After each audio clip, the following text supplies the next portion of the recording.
Shirt show. All right, let's go. Shirt show! Talking shirt! Shirt show! Talking shirt! Shirt show! Talking shirt! Shirt show! Shirt, man! All right! Episode 148 of Shirt Show. We're talking with Brendan from Cape Shark in Massachusetts. Let's go! Shirt show! Hey there, Sugar Bear. Hey, Sunshine. What's going on? You stopped up? Oh, yeah. You get sick Dylan every other week now.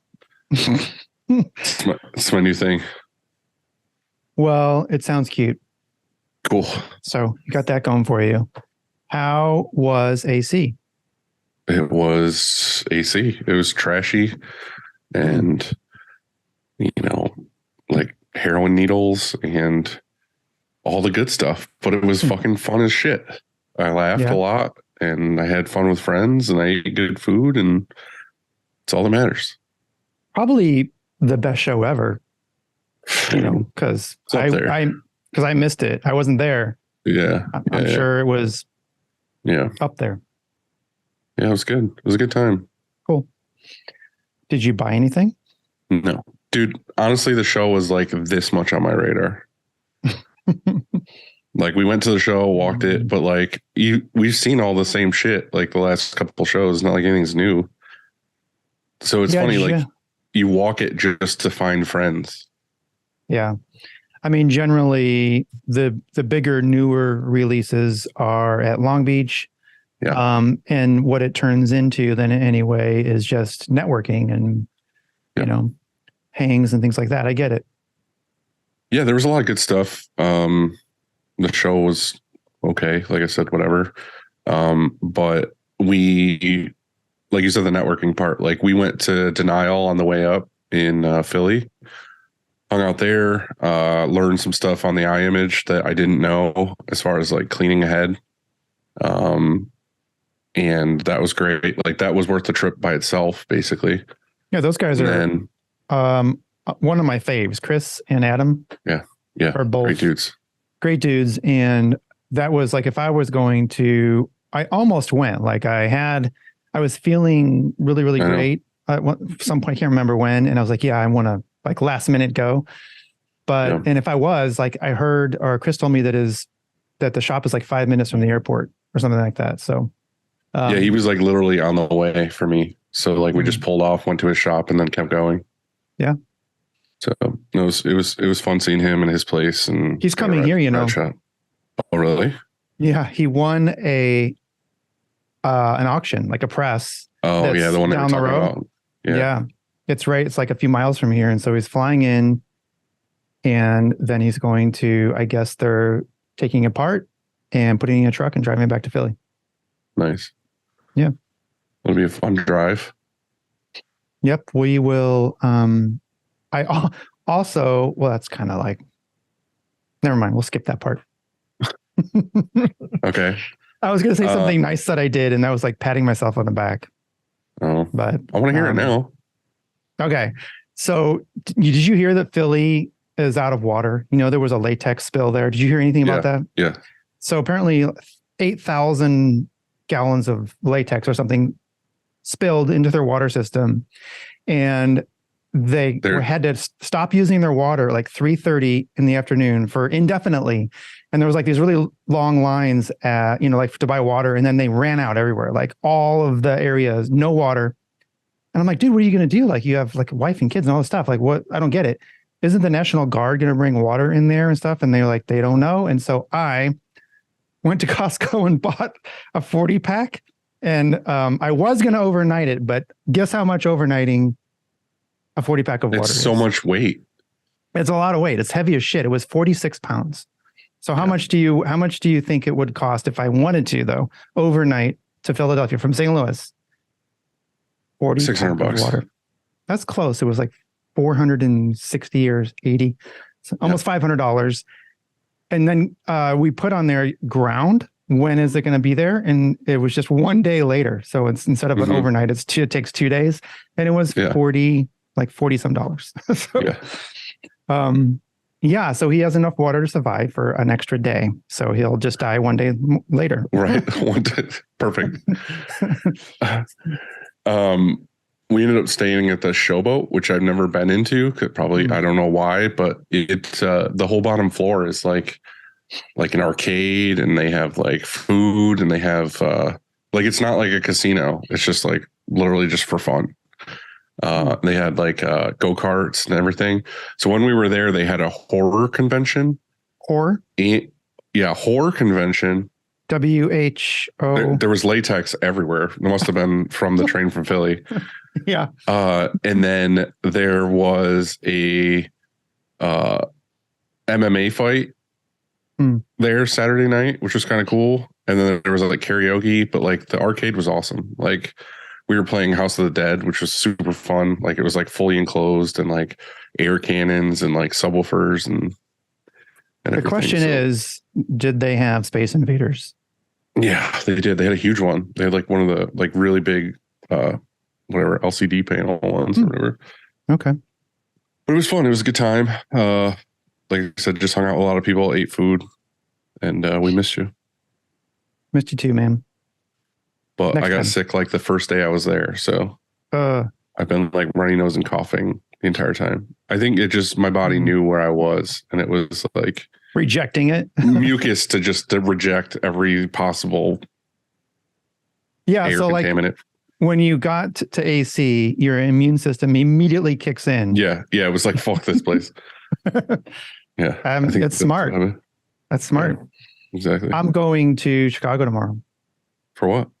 There's a multi-craft. Oh, you're going to go to that? Open. Yeah. So it's like pretty close to us, and I haven't. Cool. So I'm going to, I drove like an hour recently, because riding in a car is challenging, but I drove an hour recently and went pretty well. And so actually JoJo's going to drive. I'm going to sit in like the passenger seat and recline. Mm-hmm. Like an old man. It must be really hard for Joanne lately, like taking care of you constantly. Seriously, dude. I don't know. Like spoon fed, and you get to lay down in the car and tie my shoes. She probably comes around and opens the door and props your seat up. Yeah. Put your shoes back on. I'm like a queen. Yeah, I guess so. Well deserved, I guess. She's a good woman. Like, to put up with that shit, it's really, it's amazing. She's on her way out. We've been talking. I don't know how much longer she's going to do it, but I'm helping her so with far. The paperwork. Oh, I appreciate it. You are. I've freshly done it, so I mean, I know exactly how to do it. True. Well, yeah. So we're headed to Chicago. I don't know who's going to be there, but I'm like supporting Jimmy in his new thing, and I'm going to check it out. I wanted to go, but I have some other plans on Friday. What are they? You got, now that you say, you have to tell the world. A friend of mine is a professor at BU, and her students they have to write like a business plan. It's like a business class, and they have to come up with a business plan for a clothing line. Okay. And they're doing judges, kind of like Shark Tank. Oh, cool. And then are you a judge? I want so bad to be like Mr. Wonderful and just fucking shit on them the entire time. I'm like, that's a stupid ass idea. Right. So and just make them feel bad I plan on destroying souls on fucking Friday. So that sounds, I mean, it's just slightly above going to multi-craft. So you need a like a bald mask thing. You know how you can give yourself a bald head so you look like more like him. Yeah. Get one of those. Okay, cool. I will. All right. Okay. I have this to share. What you got? Hello. It's wonderful, isn't it? I can't believe it. So Jared, AKT, put together this book, and it's called Live to Print. I almost said live to print, but Live to Print 2 Decades of Merch. And you know what blows my fucking mind about that is, like, there's a million projects I want to do here and get done. Mm-hmm. Not one of them is to sit down and like fully do an entire book. Look at this shit. And it's fucking awesome too. Oh, I know. Like, you know what's funny is ours is on our shop's coffee table because it's that good. Like I'm literally promoting another shop on the fucking. Here's what we need to do. Like we need to like put Upstate, like fuck this. Yeah, just cross it off. Get rid of this bullshit and then put Upstate merch. I know. I know. It's funny. Yeah, I like it. I love Jared so much, and we go back and forth. We send each other things. And the other day, I think it was in our chat. It was, I don't know, maybe a week or two ago. He said that what was it? Epiphone did like a activation with them or something, and like made a couple custom guitars. And he's like, is he was giving one away. Yeah. Yeah. He's like, does anyone want this? Because like, I'll just pay for shipping. And I ended up talking to him and I was like, dude, I'll totally take that guitar. Like, I'll give it to my son. I just got it like 2-3 days ago and I gave it to my son. I was like, hey, here's this. And he was like super stoked on it. So is he shredding now? Thank you, Jared. Yeah. He was just fucking like doing sweeps all morning. Well, I don't know. Yeah. You know what I need to do? I need to be more like Jared. He's very generous. He sends me stuff. He gives, lots of branding. We don't have shit. I was just asking for a Shirt Kong hoodie for like, I don't know, 35 years now. So I want a Shirt Kong hoodie. I don't even get one. I mean, what are we thinking? So yeah, I just got a fresh hoodie while I was in Atlantic City. What's it say? Nikki's new branding for Cotton Street. Oh, okay. So nice. It's pretty nice. It's comfy. It looks like a Bella canvas. It's independent. Oh, I thought the white strings, white pull strings. An independent one. They're lightweight hoodie. She asked me, she's like, I said, I saw her with one and I was like, hey, I want that hoodie.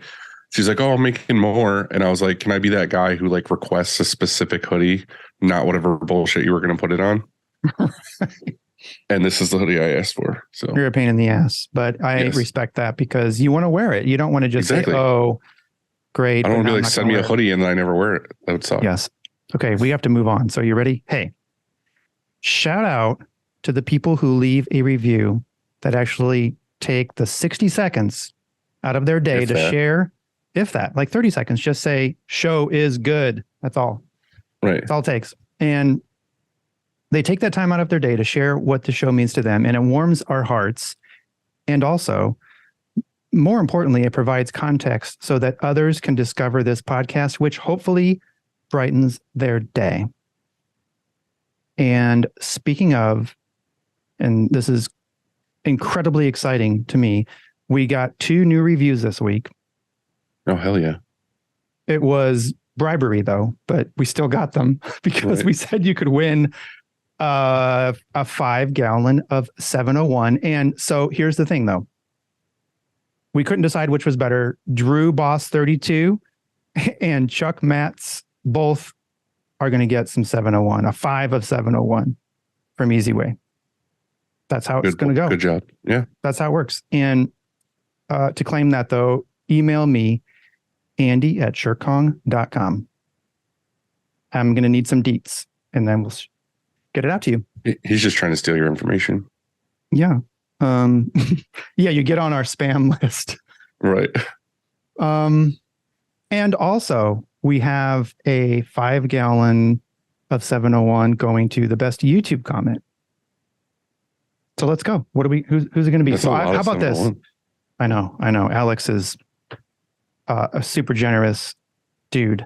So here they go. I'm going to read them and we're going to decide. We vote. You get 1 vote. I get 1 vote. If it's different, then we rock, paper, scissors. You ready? Mm-hmm. Mine is the one on there. You can find it and read it for me where they say you don't have to hire family. Yes. Okay. So that one is, as someone who is running a 2nd-generation family business, I can't stress this enough. You absolutely do not have to hire your family. That's the one? Yeah, because it was engaging in what we were talking about. It's, it's part of the episode. It's a good comment. Which one's yours? And then we're going to rock, paper. Okay, because it's different. Mm-hmm. Mine is the one about bippage because... so they discovered what it meant. That one was really good too. I forgot about that one. It says, I finally got my answer to what bippage is. I was embarrassed to ask, and Google never had the answer. I can't imagine if we Googled Bippage what it would be. But thank you to the person who texted Andy, because now I know and realize Google was never going to tell me. Might need to get it added to Urban Dictionary. So that was my favorite one. Ready? The next person who gets it added to Urban Dictionary gets a 5-701. All right. Ready? Let me see your both. This could be dangerous. I can't see your bottom. I want to see. Tell me when you're ready. It's going to be a minute. Well, maybe 20 seconds. Yeah.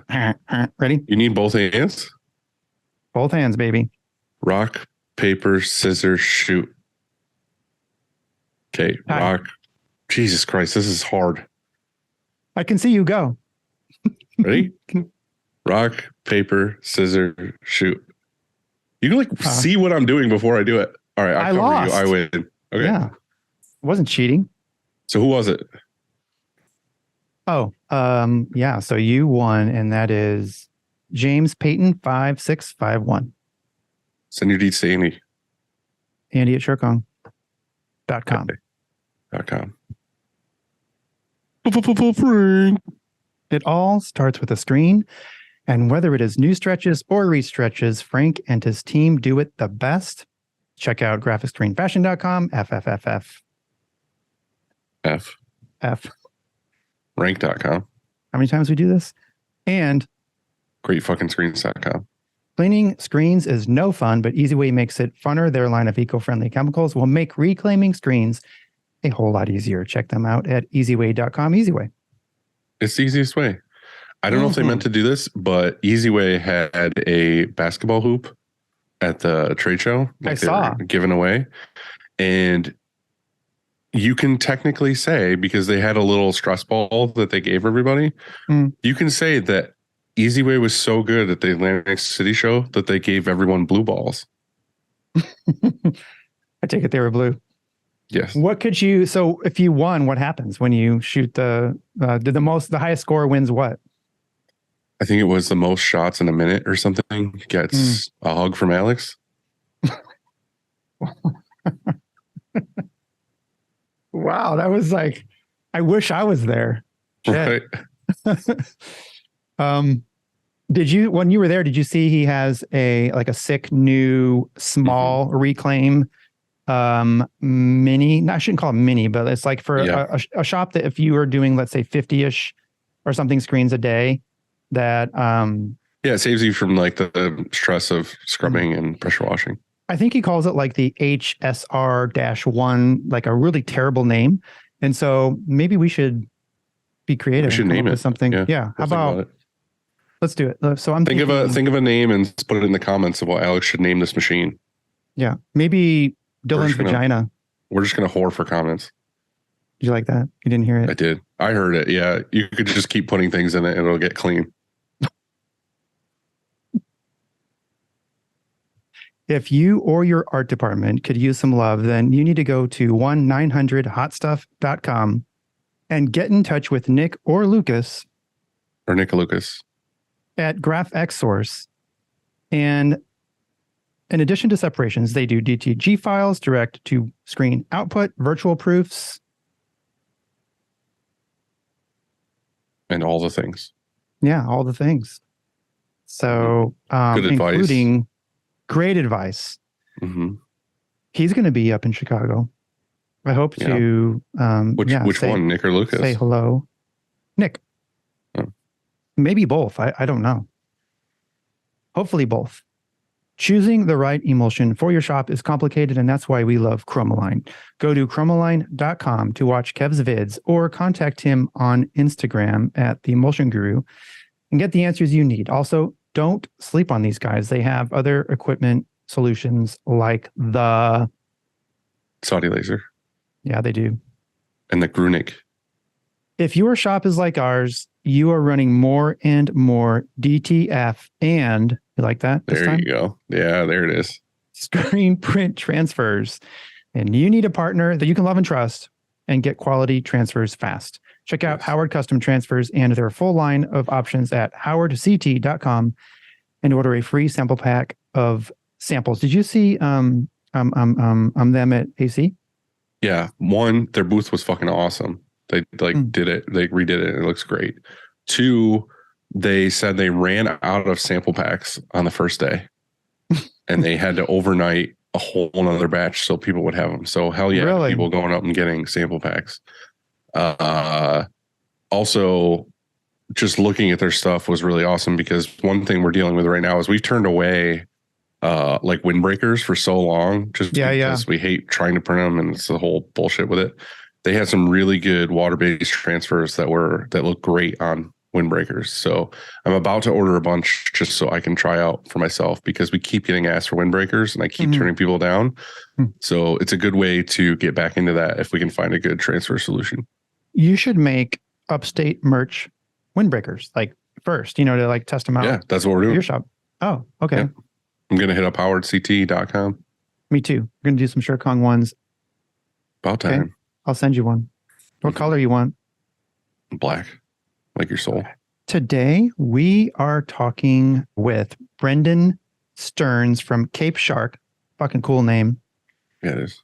In Chatham, Massachusetts.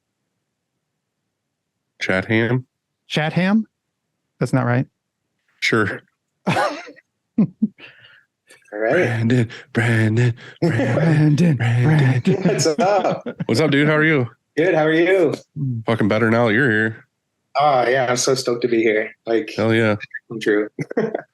So how's it going, man? It's going really well. We're just figuring everything out, getting our brand resituated for the spring and coming out with new stuff, getting that printed, photographed, videoed, coming up with collections for our stores to get their order in for the spring. And it's crazy time. And you're doing all of that. We do. Yeah. I pretty much do all the printing. I'm at the warehouse, and then Christina, my fiance, she does everything.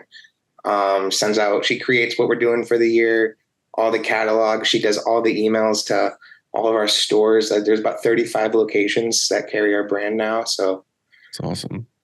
From what I understand, you have a brand that you sell merch with, and it's not just at your shop. Like you are at different, I guess, boutiques, or how does that work? Yeah. So other stores, we're on Cape Cod in Massachusetts. It's a very beachy community. So there's a lot of mom and pop shops that like to carry local brands, and us printing everything ourselves. We have the margins that work for other smaller shops that they don't have to buy 24 of our shirts. They can start with a slow amount and we can fill it in as they sell out, and they kind of like how that works. And it's been working for about 6 years now. We've been doing retail locations other than ours. So it's just crazy that it works. It's hard to jump into this like immediately, like as soon as we start talking, but like, I guess we're doing it, but like, how did you go about anyway, getting those, people to like wholesale your stuff and have so they came to us. We'd get a nice email saying, hey, we're this shop and we're interested in carrying your brand. And then we set up we have them come to our location, our warehouse. Back in the day when we first started, we have them come to our warehouse. We'd sit with them and we gave them the option to like, let's make a specific item for your store. So if you like that we're doing this shark on a blue shirt and you want one on a yellow shirt, we can totally do that for you. That way we can tell our customers to come to you for like specialty little one-off. Right. And they have an exclusive. Yeah, exactly. So that really worked for them. And like I said, like us printing it and being in control of it, if they need more next week, we can do it. We didn't have to like forecast with a screen print shop and right, because you are the screen print shop. Yeah. So that was kind of different. They liked being able to come and see it in action. They liked being able to be like, okay, sweet. Like we're going to see these shirts and we're going to get them in our store. Like this is how the process works. Is awesome. That's sweet. How did you go about figuring out your margins? Because obviously when you're selling it at your own store, your markup is completely different than all of a sudden you're selling it to them and then they have to, mark it up. And so how did you, it's almost like a compromise because there's a couple of brands that we print for, and they have, one of them has 4 stores in St. Louis and one of them has 2 stores in St. Louis. Neither of them really, I think one of them tried to do what you did, and sell their stuff with other people, but it just never worked out because I think it was a pricing thing. Yeah. I mean, I I don't really know how we just kind of figured out like, so I started like when I learned how to screen print, I became good friends with the skateboard shop that I bought my first snowboard from or skateboard from years ago. And I started printing for them after they carried my brand. And I would get to like just experiment with pricing with them. They would be like, okay, well, we're getting shirts from, you know, X, like this Santa Cruz. And they sell it to us for like $13. And I was like, okay, well, if a shirt costs like $4 and or sometimes Comfort Colors, they go up and down. It's like the stock market, but sometimes they're $9 each blank for the shirt. And we just go, okay, well, let's add like $5 or $6 onto that for our time and stuff like that. And it ends up being affordable it's like pretty much half the price, 50% of what they sell it for. Right. And you're just asking for that amount. You're not asking for anything more than that. No. And like I said, if they want to do 2 small, 3 medium, 4 large, 2 XL and 1 triple X or whatever, just to fill a shelf and see how it goes, we've been like, sure, that's going to be great. We don't mind that. And then they ended up doing our whole collection. And it's really fun to see their orders get bigger and bigger because they trust us and we deliver, and it really worked. Now, are they ordering them, or are you just putting them on the shelf and see how they do? And then when something sells, you get your cut, they get their cut. No, they order them. We've never done consignment. Yeah, they've always just come to us with a huge bulk order. Right. But you're letting them do a little order to begin with just to test the water. Exactly. Okay, cool. Yeah. And are you private labeling them? Like your tag is in there? On most of them, sometimes like Comfort Colors is like our number one shirt that we use, and people want to see that thick Comfort Colors tag. They trust it, you know, like, I don't know. I always went to the Caribbean with my parents, and we'd go to like little tourist shops, and they'd be like, oh, you're going to get 1 wash out of that. You know, don't buy that crap. And it's funny. This conversation like gives me PTSD because like that was like one of the biggest topics, like now being on like the Guild and Board of Decorators stuff, like every time we sit down and have a board meeting and talk about like the topics and like what needs to be changed or whatever, the Comfort Color tag comes up every time. It's what people want. You know what I mean? Like, but the problem is 50% of the people don't want it and 50% of the people want it. I think it comes down to the aesthetic of the brand, essentially, though, too. If you're trying to be like, that's their argument. Yeah, like super high class, and you want to do like I don't know, you want to hide it and do like a Supreme. I don't know. The problem is that the people, it's not forgiving for the people who want to relabel it. Right. Because it's that canvas tag, and as soon as you try to cut it out, it makes a mess. I don't bother. Yeah, certain things we do, like tank tops, like Gildan tank tops. Like those are my favorite tank tops, by the way. Like they're really, I forget the number. Christina does all my ordering, so I haven't done it in a long time. I know she knows all the SKUs off the top of her head, but yeah, just the basic Gildan tank, which was like it's like not really in stock all the time. They're like the best fit ever, but sometimes rip that tag out. Yeah, it's a good boxy tank. Yeah, it's perfect. You know, you get like the next level ones. Love next level, but sometimes they're like, I don't know, not for the bigger dudes. Maybe if you're like a small or medium, they look great. But I feel like that trend is super in right now anyway. It's the more boxy fit and all that stuff. Yeah. So it definitely came back. Like we're getting a lot more customers wanting to use that more Gildan basic style tee. It works. Yeah, you know? Which is funny too, because I feel like they've been transitioning. Like they still have their classics, obviously. Yeah. And then they went hard into like when they bought All Style and the Anvil to going with that side, but they also went hard into more of the fashion fit stuff. So like, it's funny that now that I see the rise of the fashion fit stuff and then putting so much time and effort into that the boxy fit that they had for years is now like the popular item again. Right. It's crazy. Yeah. People like other brands that we've worked with and screen printed for, they go looking for shirts to get made and stuff like that. And I'm like, spend more time on the design, spend more time on colorways, spend more, like leave it to the pros and, you know, go to the expos and feel every shirt. That's what we do. You know, we go to Long Beach every year, or we go down to Orlando and we just feel garments. We're like just walking into the booth. We know what we want. We know what we want to go feel. Do you like that heavier weight, like the Comfort Colors? I do. It's fun to print. They lay down like water-based, like that's all we print. So it really lays down nicely. Yeah. The 1717 is my favorite tee. Yeah, it's like what I wear every day. Except for the little lint balls that, like, those, they just come with the territory of it. Yeah, but for sure. I've gotten used to it, and For our the main brand we print for, when they order Comfort Colors, we still retag it, but we just go underneath, so it's like there's 2 tags. So like they still have their branding in there, right, but they leave the Comfort Colors in. They don't cut it out or anything like that. They leave it because, like you said, people want that. They like the recognition of Comfort Colors, but then they also get their own label in there. So I don't know. We just do it anyway. Do you do that, Dylan? And that's awesome. I totally get it. We do it. I have that's what my manual press is pretty much just set up for. It's like little neck tags now. It's like that's pretty much all I use that machine for. I have a rapid tag, but the big one, and it has like the little neck plates I could use. I just don't. I mean, we're 100% water based, so that gets blasted right through the shirt. And that's pretty much why and it's funny, me and Chris had this debate when I went to his shop before in Atlantic City, is he was like, oh, this is where our rapid tags are. And they're like, what are you doing? And I was like, dude, I got rid of all the rapid tags. Like, I've had this internal debate for so long of like, do I screen print the tags or do I do transfers for the tags? And yeah, the rapid tag makes sense when you're doing bulk amounts, but it's also like Chris said, I was like, yeah, but sometimes I have issues with like different inks or whatever. Like we had our like 3 buckets specifically to be like, these are tag gray, tag mid gray, and white or whatever.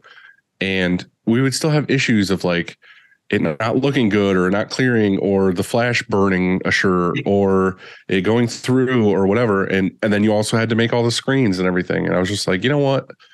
Like, this is such a fucking hassle. Like, what's easier and more streamlined and it actually gets done on time is if I just have them order DTF neck labels when they put in the artwork for the actual order. So when we get them, it's like well before turnaround. And then I just have someone heat press them all now on the air heat press. 11 seconds. Like, I get it. Yeah. It's just like, and it's cleaner. You could do a full color tag. Like everything comes out, all the detail. It's just like, I'm at that point, and me and Andy had this discussion a little while ago where it's like, just stop fucking around. Like, just do what works and what makes the most sense and has less errors and issues.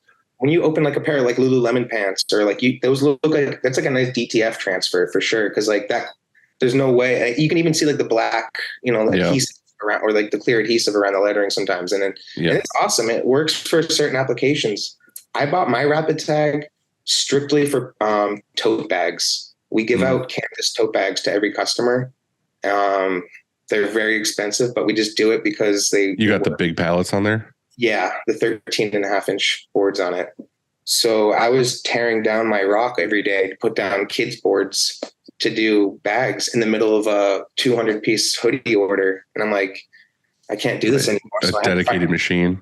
Yeah. And like, I've looked around, I begged Rock to make something. I looked at M&R. I was like, please, like, make something other than rapid tag, because I go to all the expos. I look at how they're made. I look at the adjustments that you have to do on the machine, and making an adjustment on the rapid tag is just like making an adjustment on a watch, like setting it's that little dial. Yeah. I hate it. And like, it's not precise. Once it's dialed in, it's great, I guess.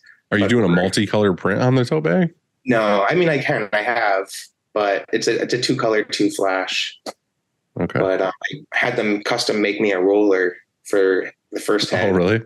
Yeah, and you should have seen what I got in the mail. it was the worst thing ever. It was like pretty much like a paper towel holder on a wooden dowel, and it like snapped in half the second I put it on. Like, I don't know. I called them and I was like, "What the hell?" They were like, "They mailed that to you like that?" I was like, "Yeah, I guess." Like, what was your strategy behind the roller? What were you going to do with it?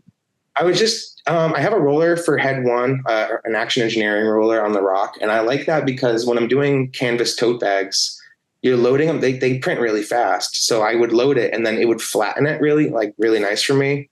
And then I'd get such clean prints. I wouldn't have to pat down the bag. And it really did a good job on my Rock. So I was like, I need something to do that. And the rapid tag is okay. It's just, I only use it for bags that I give away for free. Yeah. I would tell anybody to look for other options.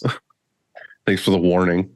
Yeah, they mailed mine. It printed backwards. It was printing towards the machine, and they were like, "No, that's your fault." I was like, "Wait, what?" Like, Right. How does that work? yeah, but I had to send it back to California, and so I had to send it across the country, and Wonderful. I got it back. But whatever, it works for what I need. I mean, and that's I guess, like you said, you just got to kind of get to business on certain things, and Yeah, like ours worked great. It's just one of those things. Like I got it to work. It's not that it didn't work. I just had our own, like, what's the best flow for here? And it ended up being, you know, because I was the one who was running the Rapid Tag. Like no one out there really knew how to run it because I didn't really train anybody on it. So like when tags had to get done, I just like looked at the schedule and I was like, oh shit, I got to go out. Someone's got to coat the Rapid Tag screen. Someone's got to burn them and set it up and everything. And it was just like, we could have pre-cut fucking tags here where anybody in the shop can go out and just press them. yeah. So it's just, like I said, I don't have anything against the machine. It worked great. I sold to Tony. He's got like fucking 4 of them now. Yeah, for sure. But it's just, it wasn't the move for me. So I think I had mine too customized. I had them like go nuts with it. I had them build pretty much a mini rock. I had to put lasers on it, a foot pedal. I had them make it so it hold 20 by 24 inch screens. Because yours is basically a tiny, like full on auto. Yeah. And then I had them because I told them like, listen, I have this, I don't really print manual anymore, but I have a couple hundred screens that are all like reclaimable. And if I bought a rock, they could fit for what I'm doing. And they were like, yeah, we'll make it fit. Thomas over there was like, we'll make this work. I'll even get it painted white for you to match your dryer or whatever. So they painted it white, black flashes. And then when I wanted to return it because it didn't work, they're like, you customized it, so it's non-refundable. I was like, okay. Cool. Yeah. So I made it work, and it works great. It works great for me now. It's just, I do it for single color bags, and I don't have to stop what I'm doing. We have girls at our store 20 minutes down the road. When they want to switch it up, they come to the warehouse and print a case of bags, and it works fine. The prints are clean. It's all water-based. It works on the 20 by 24 inch screens, and nice. Yeah. Well, let's step back because we hopped in fucking hard right off the bat. So you were a photographer at first? I was. So when I was in high school, I was always going to metal shows, and like living on Cape Cod, we're an hour and a half from Boston or 3 hours from or 2.5 hours from Worcester, where we'd be all like the metal shows and horror movie conventions and all this stuff. I would go up, twice a week or every weekend, go up to see all these metal shows. And I was front row one night for like this band. And I saw this photographer, just waiting between a set. And I was like, hey, I want to do this. How do I do this? He turned around, gave me his guitar pick, and it had his MySpace info on it. Oh, and geez. I went home that night. I got home at like 1 a.m, sat on MySpace, sent him a message like, hey, met you earlier at the show. Really awesome what you do. He sent me an email. Can you be in New York tomorrow to help me be my assistant? And I was like, no shit. So that's awesome. He's a very big photographer. His name is Jeremy Saffer. He's a very big photographer in New England or California. Does all like the magazines and whatnot. But I would, go up to New York with him. We hung out with Black Dahlia Murder for 3 days, and I didn't even know who they were. We're sitting at Taco Bell, and I'm like eating with them, and the drummer Shannon at the time was his roommate. So they were just like best friends. And later that night I saw them live, and I was like, holy shit. Like, so since 2007 or 9, they've been like my favorite band. Yeah. And good connection. Damn. So I started doing that, and I started talking to other bands when all these other bands were growing up, and I would shoot Warped Tour every year, and just started making connections. And stage managers at Warped Tour are the same every single year. So if you made friends with Junior on the main stage, he knew you the next year. And so all the photographers get the first 3 songs in the front. He would let me go on stage, just shoot every band I wanted to. And it was just really fun back in the day. And I learned marketing from that. And how did that? I was always curious. How does that work? Do you just like shoot them, and then do you pitch photos to the band? Yeah, exactly. Or you you pitch to the publicist, and you hope they take your art. I mean, they hope you get like a publication in a magazine. Mm-hmm. Alternative press was huge at that time. Right. And it quickly died out, like the concert photography thing, when like Instagram came in. Photos were instantly sent to the bands from the pit, or, you know, it was fun while it lasted, but it wasn't like everything. It was just more like a hobby. It's a fun hobby though. It is. I, you know, didn't pay for concerts for like 7 years. Always had like backdoor access and got to watch sound checks, just hang around all day. But so being that, I was going to say, what were some of the marketing stuff that you got from that? So going to Warped Tour every year, I'd see the rows of tents of advertisement, like all the, you know, Kia cars, or, you know, Census Fails tent. They had like all this crazy merch. And I was like, you can see what, from like a mile away, you can see what band is over there because of their tent. And I remember if I ever started something, I was like, that's what you got to do. You got to get a tent.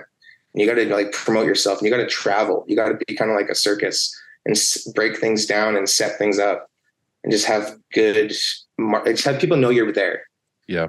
And when I started Cape Shark, we did a couple pop-ups at like breweries and stuff. And the first thing I did was invest in a tent. And that way this legitimized your company. I didn't care what it cost. It was like $1,000 to figure it out, like with sidewalls and all that. I made that a priority over everything.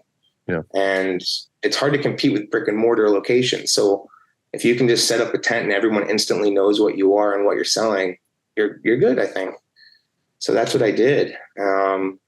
But back to when I was a photographer at like Warped Tours and stuff, I made a sticker. Just my name is Brendan Stearns, and I made a sticker, Brendan Stearns Photography, and I had my website on it. Jeremy Saffer, the photographer, was like, don't make a stupid like website like Cape Cod Photographer or something like that. Make it your name.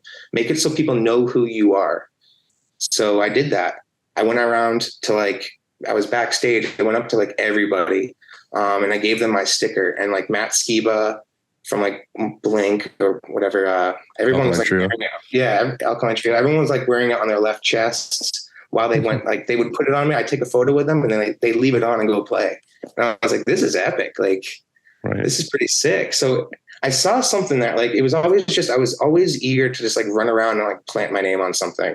When I was in high school, just write my stupid nickname on every little book, and just, you know, a teacher would be like, if I see your name on one more thing, you're out of here. And I'd be like, whatever. Like I hated school, and like, just had fun, like going to concerts on weekend and like making a name for myself, hanging out with like bands that we look up to.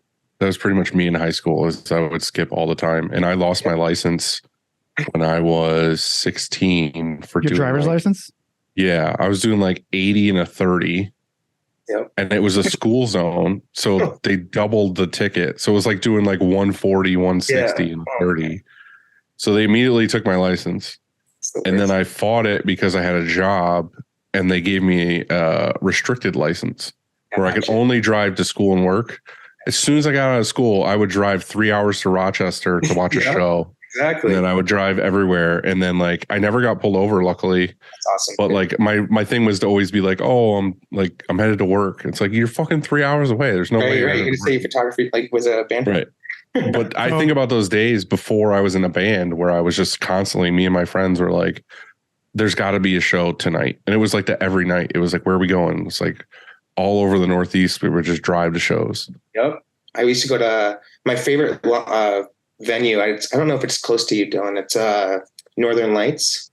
Mm-hmm. That close to you. So we used to shoot. Oh my God. So like when Jeremy and I would go up we'd shoot Black Dahlia Murder there, Under Oath a bunch of times. You name it. We shot them all there. It was like a really cool venue. It's so small. And I don't know if it's still open. It's been years. Yeah, I haven't been there in a long time. I don't know if it's there or not. So 3 things. 1, I also lost my license in high school. It was a Christmas prom, and I was driving, and there was 1,000 kids in my mom's car, and it had snowed really lightly. And I came to this T intersection, and I thought it would be really cool if I like spun the back around, you know, because we passed the house we passed the party, and we were like, oh shit. And so I had to do a U-E. and it was at a T intersection, and there was some headlights like way the fuck off in the distance, and I was like, I'm good. And I do it and I whip the back end around, and then it got lit up. There's a fucking cop, and he gave me a reckless driving. And reckless driving is like you're done when you're like a criminal ticket, or whatever. yeah. So yeah, I was over, and so I lost my license also, which really, really sucked. But I also wanted to say, back to that thing about you being a photographer, and then that sort of went away because of Instagram or whatever else. Isn't it the craziest thing to think that because not too long ago, nobody had cameras when they went to shows, like, or if you did, it was like this point and shoot or whatever. And now here we have like this phone, and I have 3 fucking lenses on my phone. And then 2 on the front. Yeah. Like what the hell? And then I can just go like this, and not just a picture, I could take video and do whatever. And it's all in my hands. And then the third thing I was going to say, because you were talking about stickers, Dylan, did you see, and you might have saw this too, I don't know, but did you see Scott on King Screen's Instagram? I think it was his Instagram. He had he was walking by a custom ink sticker, and then he took his sticker and he put it on top. Did you see that one? I didn't see that, but that's awesome. So I always I try to keep stickers on me all the time too, not just to stick on things or wherever if I'm out, but also to hand and like to trade or to hand out, or it's almost like a business card, now. It is for sure. I think my number one advice to everybody starting a brand is just go nuts with stickers at first. If you have a design and you're like, they order 1 sticker, throw 5 in that envelope when you're mailing it out. Like, they're only sticking your brand on more things. And they're cheap too. On like what they stick it on, because they got a whole bunch of them. They're going to put them everywhere. And like, yeah. I used to be like, man, like I got to think about how do I start like a virus? You know what I mean? And like, how do you start like a plague or something, and just sneeze on everything? But just give it out stickers, and like stickers are awesome. I love stickers. I've been obsessed with them my whole life. I've always collected them. Warped Tour days back as a kid, I would just go to every single booth. I would like trick or treat for free stickers, and I'd get home and be like, what? And give the ones I didn't like to my friends, or it was so fun. So very same. Yeah, I have a million stickers, and I used to do a sticker swap, which I'm always open to do if somebody wants to send me a sticker. I'll send you a sticker. But like our shop doors, like everything of mine, like my fucking water bottles, like everything is covered in stickers. Exactly. Our bumper on our work van, I sanded, repainted, and fully covered in stickers so it wouldn't rust again. That's perfect. And it worked. Yeah, exactly. For some reason, I think that on that van, you have the sticker that is something. How does it go? It's like, my kid beat up your like honor roll student kid or whatever. Yeah, you have that sticker, don't you? It's so cool. Probably, yeah. I just love it. I mean, that's just the way to do it. When we test out new ideas for like shirts and stuff, I was like, all right, let's do a sticker first, and we'll introduce that logo with current orders. Like, we'll throw our new sticker, new design in with their order, so they can just, if we get feedback from anybody, we love it. You know what I mean? So what's some other marketing things you do with like freebies to customers? Is it just stickers? You do the bag? Yeah, we throw in like random stuff. So koozies, we just been starting to do. I ordered a bunch of them. I figured it's cheaper to order koozies than print them. That's true. That's true. Yeah, it's weird. Ordering I don't know how, but for like cents. Mm-hmm. We tell customers that straight up. Like, they're like, "Oh, do you guys print koozies too?" I'm like, "I could, but honestly, you can order them printed, like both sides, fucking bottom, everything, cheaper than what you get. I'm going to do them for." Yeah. So that's what we do, and I'm like, we're not. For me, like, I just like whatever. Just throw them all. Get a whole box of them. Keep them next to the shipping department. Someone buys a shirt, throw 2 of them in there, so they give one to their friend. I always do that. Right. We do parades. So living on Cape, there's 15 towns, and I think like we're in Chatham, so there's a huge parade on the 4th of July, and then which is like 20,000 people, like just fill in this tiny little Main Street mile like road where you can't even see the road anymore. And we do that. We throw out like 100 shirts, a couple thousand stickers. We go nuts. And that's good though.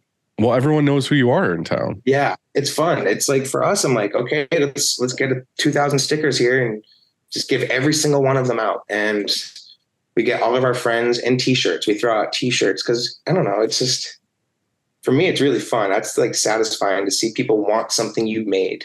I don't care what it costs at that point. Like, it's really fun. Now, one thing I've always thought about and wondered, and especially with me trying out the T Club thing, it seems like you use a lot of just like your logo or the company name. Like there might not even be a design involved. It just says, your branding basically. Now, have you done that from the beginning? Do you get good reception from that? Do people buy it just because of the branding and the name? Or is it something where you're just like, this is just what I'm going to do? I think it's like value. I think everything, like we don't overprice our sweatshirts and t-shirts. Like, you can go and find, shirts or sweatshirts that cost $80 and an independent sweatshirt with a left chest and the back with white ink. And that's not worth $80 to me. Charge $50 for it, or $55. When they order it, give them 4 stickers, a koozie. Just they're like, whoa, like this is awesome. Like they're actually getting, like when I get stuff, I order a bunch of horror movie t-shirts. If I get like a pack of stickers with it for free, I'm like, they're my new favorite thing ever. Like exactly. Yeah. It's so fun. And we've had that discussion on here too before, where it's like you order something from somebody, like even if it's one t-shirt, and you open up the bag, the first thing I do when I pull the shirt out is where's the extras? Exactly. I mean, like I want the enamel pin, I want the stickers, even a postcard that's like handwritten or whatever. And I don't fucking have it over here, but like one of my new favorite lines is Holy Smokes in Buffalo. That's awesome. And like I have a bunch of his stuff, and like I got something the other day, and like I got like 4 shirts, and I opened the bag. It had a sticker pack in it. It had like a logoed like postcard, but the back was all handwritten, like thanks Dylan, super appreciate it, blah blah blah, like all handwritten. Yeah, it's just like shit like that you look at and you're like, I'm keeping this, I'm putting this here. Like exactly, it's fucking that I feel like is almost as important as the actual shirts in the bag. Sure, for sure. And like you don't see big companies doing that anymore. I think our company is pretty young still, so we're always trying to like we don't ever feel like we made it or got somewhere. I still think of this as nothing. A lot of people are like, oh, Cape Shark is like this and that. And I'm like, what? Like it's still to me just a little idea in my head that it's working for us. And I mean, we just don't stop working every day. We made it our lives. Yeah. The thing is too, with those postcards and the handwritten thing, I saved it because it got me thinking, because we're doing some new stuff with outbound sales and stuff this year, is why don't I just order like different postcards and give a stack to each customer service or salesperson? So when they close that order, they handwrite something and then it goes out to shipping, receiving. So it goes in that box. Because what we do is when stuff comes in, we count it and we put it in the box and in the bottom of the box, when he puts it back in, is our like envelope that has like stickers and the thank you card and all that stuff in it. And he already like has the weights, dimensions, and the shipping label put on the box. So when they finish printing the order, they just tape the box up, put it by the door, it's ready to go. So that's the thing, is we could easily just take these things, give them to Chris, who does shipping, receiving, and just be like, put these with the appropriate orders. So that like every customer gets a handwritten like thank you note, or we appreciate you, or your order fucking sucked to print. Don't come back ever again. They don't want to spend the extra, like they're buying a shirt from us. So like I know they sell stickers, but like I just want to get their new shirt. We throw that new sticker in there with it too. Just we didn't see them place the order. I just want them to have it. Like it's worth the 50 cents or whatever it is. And you're blowing their socks off. And use good stickers. That's the number one thing too. Like make sure your stickers have like a UV coating on it. I've always steered away from like the crazy Instagram deals that are like 1,000 stickers for $10. Like those can't be good. And I've gotten some in and they just fade and they're just a white square after a while. And I'm like, this is crap. Or the worst thing is like when you put a sticker on a car because people are proud to have it. And then you see it and it's like ultra faded, or it's cracked the fucking back, or it's half peeled off. Yeah, they're going to be pissed. You ruined their car. Right. It just makes you look bad. Yeah, it makes you look cheap. And we see a lot of that. We see a lot of like these stickers and I'm like, oh man, if they only spent like 70 more cents a piece on them, like they're not, I spend a lot of money on stickers. We do the back printing and stuff like that. And it's a lot. But I love doing it. Sometimes we order 1,000 of them and like, just, you might not even make profit on them, but I just want them to be there. Right. You just want your brand to be out there. 50 different stickers I feel like we offer. I think there's 91 in our store right now that you can go and choose from all the different colors. It's a little crazy, but I don't know. But it's good to have all that. The other Yeah, thing let's too start with that is like realistically, I try to think about it as like each order, not necessarily like, oh, I just spent $2,000 on a batch of stickers, or I spent $8,000 on custom boxes. Right. Because I look at it, I'm like, okay, cool. Like, yeah, I paid that, but realistically, to that customer who just spent $1,000 on their shirt order, it's a $3 box. Right. Like, what's $3 out of their $1,000? Like to get like a nice custom box that's like, and they get a baggie in there with stickers and all this other stuff. It's like, okay, cool. I spent a total of $5 to brand myself to this person. Exactly. Like we brand our boxes only to like, so the paper store, which is owned by Hallmark, they just started carrying us like over a year ago, and it's been like awesome. So they do like, huge orders. So we just make sure that the boxes are all legit. When I drop them off like a 4-hour drive away, I rent a U-Haul for the day, and I just make sure they all look uniform. The boxes have to be weighed, counted. They have to have like a license plate number on each box, and it just looks uniform when we print them. They're That's a pain awesome. in the ass, but it's worth it. It's worth it.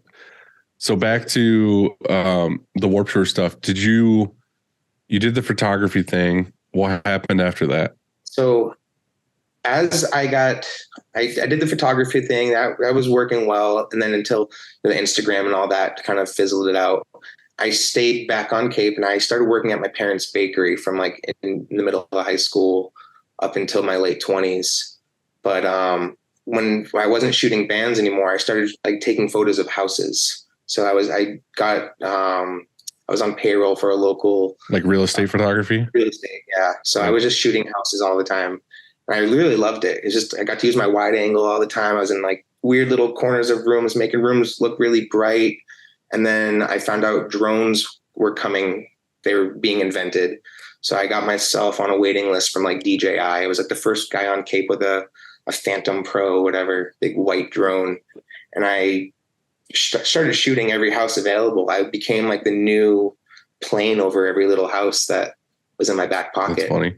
A really good friend of mine, like really close friend, Sam, that's what she does for a living, is real estate photography. Awesome. And seeing what she does and seeing how like it's a no fucking brainer. Like you should definitely hire someone that's a real estate photographer to take pictures of your house if you're trying to sell it, because it's night and day difference. Like it makes people want to buy that house, because that's the first thing people do is they go online or Zillow or whatever and they look at the pictures of the house. And if you can like showcasing it, making it look beautiful and getting actual shots of the whole room, not like one corner where the couch is and like your shitty stuff, like it's mind blowing that. Did you find that doing that, so you love photography, you have this passion for photography, and then now you're doing real estate photography. Did that kill that passion? Like, did it crush it in a sense? No, because you're doing it for money.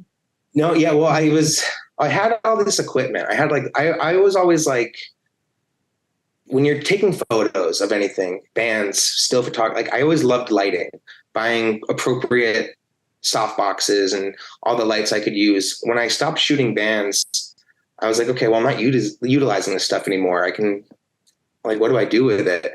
Well, I started shooting houses. I would get creative. I would light up certain angles of the room. I would go at sunset, put, wireless lights behind bushes and light it up. I got to use all my gear again, and, tripods and stuff like that. It was really fun.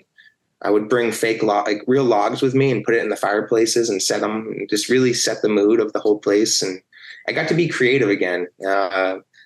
Bands like metal bands, they wanted to look dark and angry. So with editing and stuff like that, you could do that. With housing and with all the house photography, we want to make it look bright and livable. So I would do that. And like, it was kind of fun. And I got to do it in my backyard. We live on an island, so every house is just beautiful.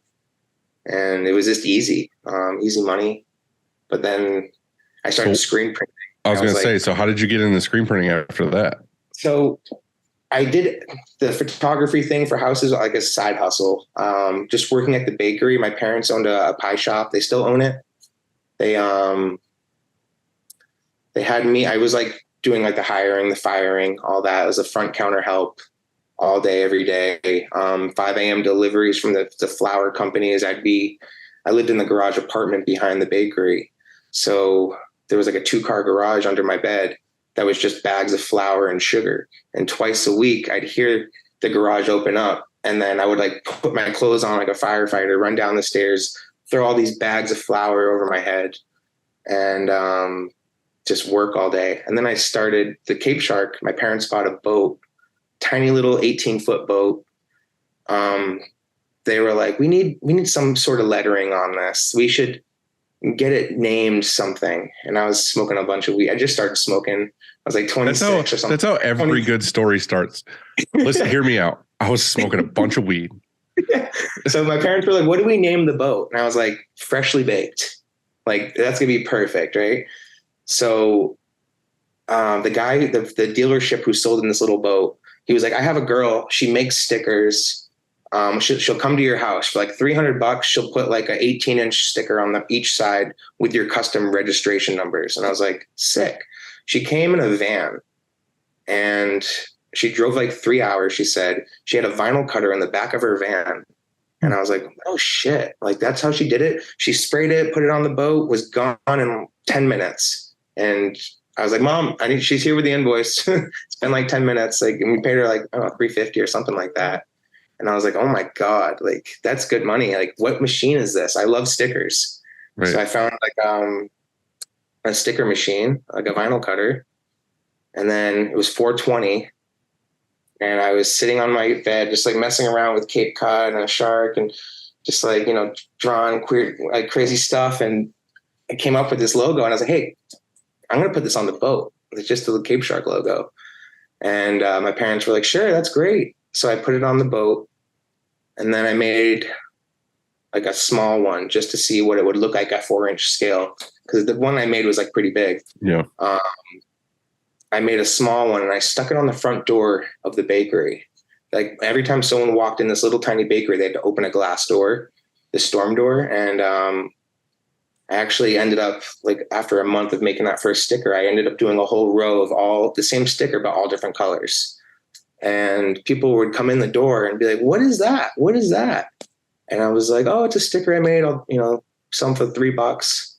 And they got to flip through a little book that I had, a little binder that I left behind the register. And I trained all the staff how to sell them. And there was a little button in the register for like $3. And every week my dad was like, wow, you made like $190. Whoa, you made $200. Whoa, you did $300. Like, this is getting crazy. Like, I'm going to have a crazy, like, end of the year statement.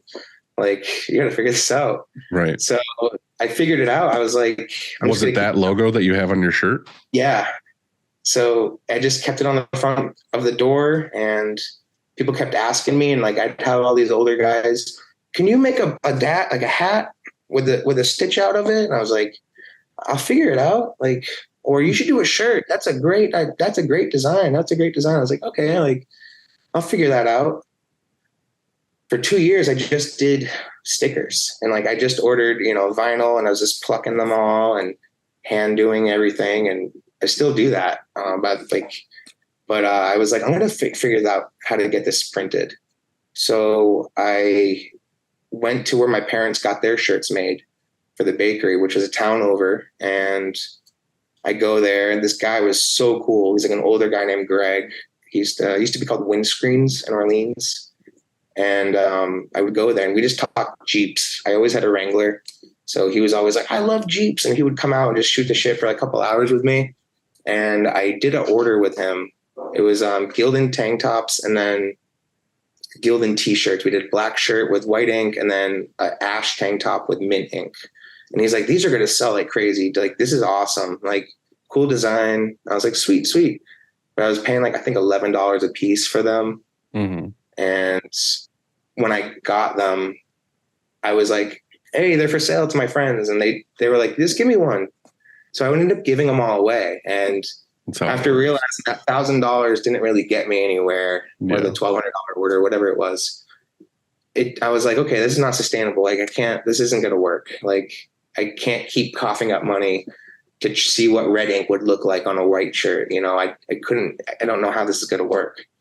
So I went on YouTube and I watched like cat spit videos and all these like random videos. I ended up with this press that I bought called the Merch Maker. It's Never heard of that one. Yeah, have you? What, you have or no? I haven't heard the merch. It's fucking it's awesome. pretty awesome. It suckered me in. It was like the company, like I don't know if they still exist, but it was like a single color press, but each screen had like a little block welded on it.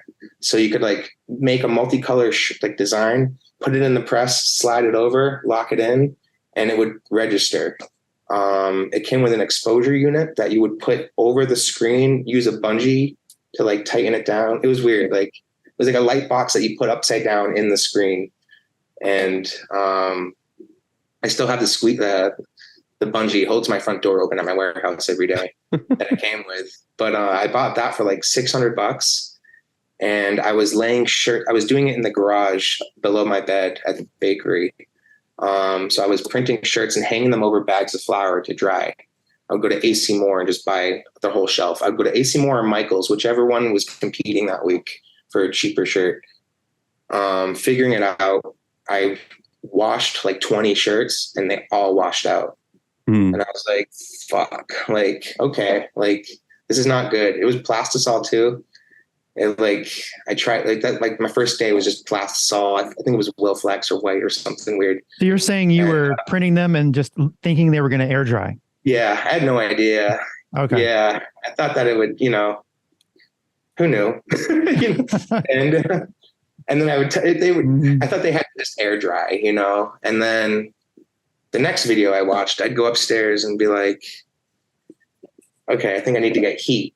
So I bought a little heat press, like a China little black one. Everyone has it, I think, when they first start, when you get off eBay.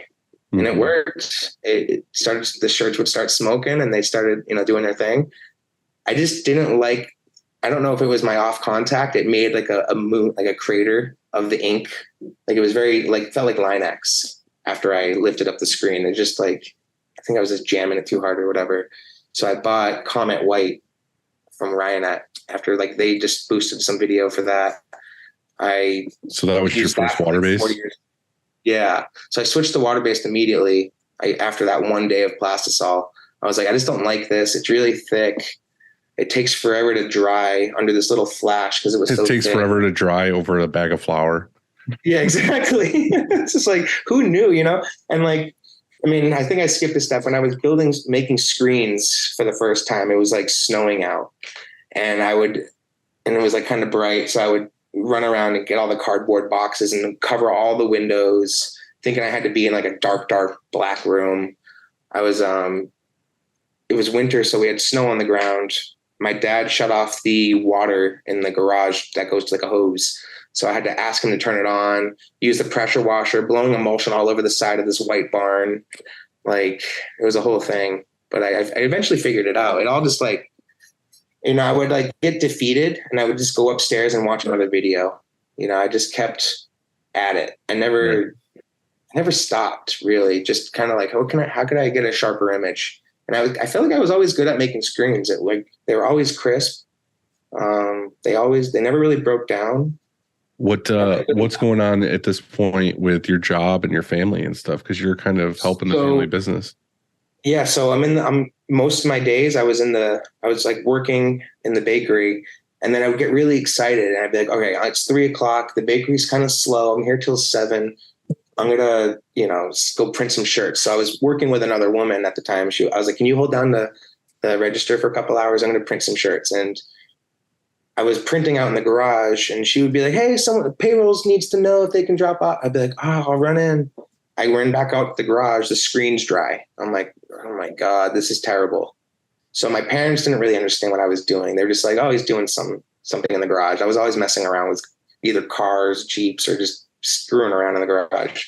So I didn't really know what I was doing until I went into an industrial park about a mile down the road from me. And I just drove in there. And I drove in and I saw this brand new unit, and it was like, call to rent. So I called this number, and this really awesome guy answered. And he was like, yeah, I can meet you at the warehouse tomorrow. And I made a time, met him up.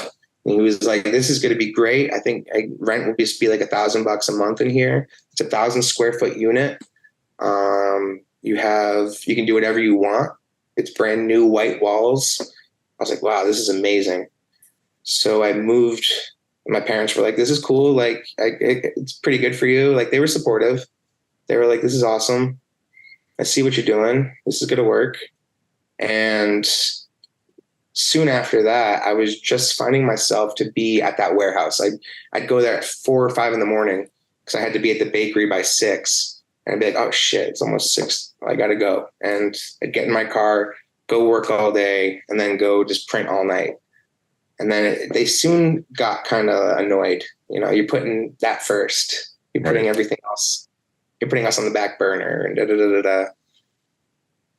And then it became, I think it was 2017. I just quit the job, like quit working for them. I was like, this is just too much. Like, so you went from buying shirts from that other dude and giving them away to your friends. When did it transition into people were interested or coming to you to buy the shirts?